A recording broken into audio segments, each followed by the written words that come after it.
داخل رمضان ومش هنقدر نستغنى عنه أبدًا في الحلويات، بصراحة يا جماعة هو شكله تحفة، النهارده هاقوله لِك بمقادير وبمكونات مضبوطة مليون في المِيّة، هتعتمديها كده على طول، مش في شهر رمضان بس، بخلاف بقى يا جماعة إن هو بجد بيبقى شكله تحفة جدًا، النهارده هنعمل الفستق الكدّاب بطريقة سهلة وبسيطة خالص، يالّا نسمّي الله ونصلّي على رسول الله، ندخل نشوف الطريقة؟ بسم الله الرحمن الرحيم، أول حاجة كده جهّزت ربع كيلو من الفول السوداني، أو كوبايتين كده من الفول السوداني.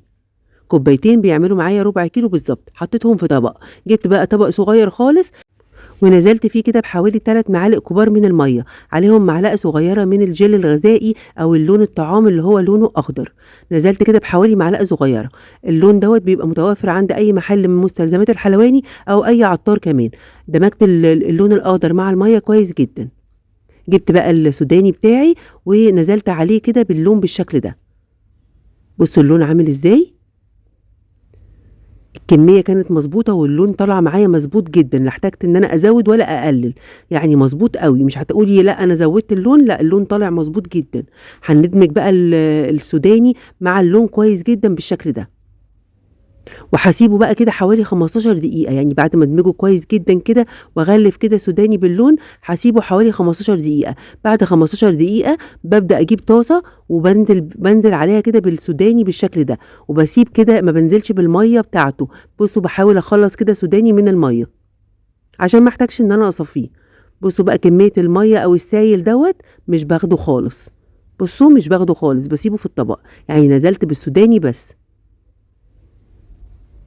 شغّلت النار وتكون طبعًا النار متوسطة، وهابدأ كده أفضل أقلِّب فيه كده لغاية ما يدّيني اللون الدهبي المضبوط أو اللون اللي أنا عايزاه، يعني هنحمّص السوداني بالشكل ده علشان اللون يثبت عليه وفي نفس الوقت أخرّج الرطوبة منه، ممكن تستغني عن الخطوة إن أنتِ تعمليه على البوتاجاز من فوق وتفرديه كده في صينية تحتيها ورق زبدة وتدخّليه الفرن، بس كده أسهل وأبسط لإن بيبقى السوداني قدّام عيني وباقدر أتحكّم في اللون اللي أنا عايزاه وباقلِّب فيه كده لكن لو دخل الفرن ممكن يتحرق منّي أو يتلسع منّي أو لونه يغمق، لكن كده أنا بابقى متحكمة في اللون.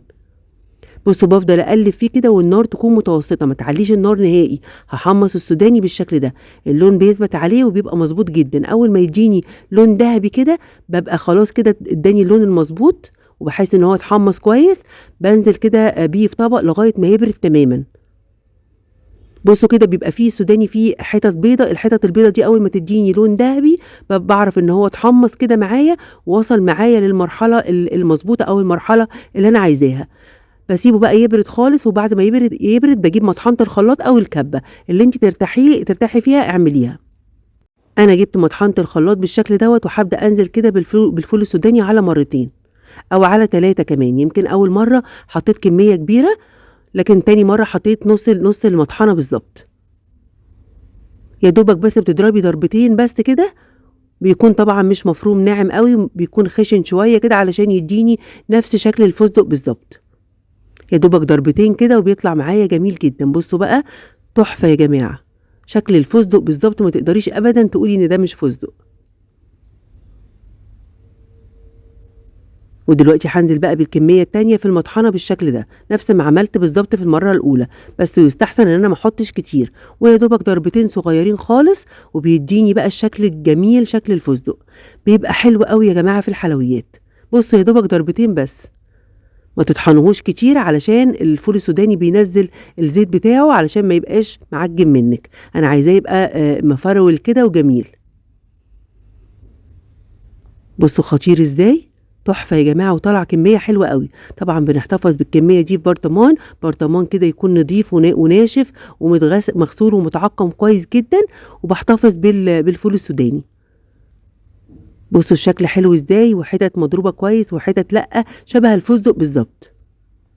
جبت بقى البرطمان بتاعي وهابدأ أحتفظ بالفول السوداني علشان أستخدمه وأزين بيه الحلويات، بيبقى شكله حلو جدًا. في قصنص فستق، في ناس بتحط قصنص فستق كده كمان معاه مع اللون، بس أنا يعني ما لقيتوش وما حبيتش إن أنا أحطه، واكتفيت إن أنا أعمل كده بس، أنا عايزة بس يبقى ادّيني شكل الفستق، لإن مهما هنجيب الطعم مش هنقدر نوصل لطعم الفستق، بس بجد يا جماعة الطريقة حلوة جدًا وسهلة وبسيطة، والشكل كمان بيبقى حلو جدًا. أتمنى يكون الفيديو والطريقة النهارده عجبتكم، ما تنسوش يا حبايبي لايك كتير